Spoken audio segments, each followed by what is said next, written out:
putting architectural shingles over roll roofing, and this particular line here for the nails may hit these metal caps here, so power's off here right now, so I can't have any, either got to use the broom or the blower, so I'm just manually using the broom. But I've got some pieces of pine straw here to let me know where they are so I don't put my nails through there. And this has got the aluminum piece under here that I snuck under. There's a drip edge, and I actually got some nails here through the roll roofing, which isn't the best, but I didn't want to pull this up because it ends up tending to tear. What I'm doing also, I'm putting some on the bottom edge of the leading edge here, just for further wind protection, putting a couple drops of 208R Henry on there.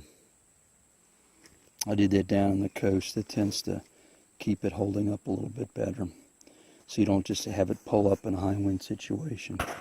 Just got some little dollops on there.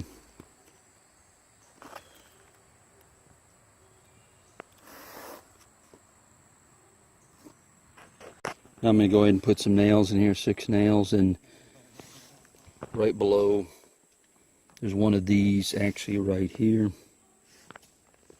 There's one under here. There's one over here, so I'm going to make sure I don't put a nail through there.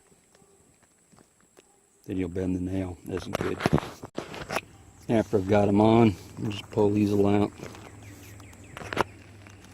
They're free, 3 needle pines. It kind of pushes down, make sure it could stick. I only have to watch out for these every 3 or 4 feet. I didn't put a big 50% overlap. This roll roofing was just put on for, is a temporary measure. It's only goes up underneath here, so every 3rd or 4th course I gotta just make sure I don't run into these and bend the nails up.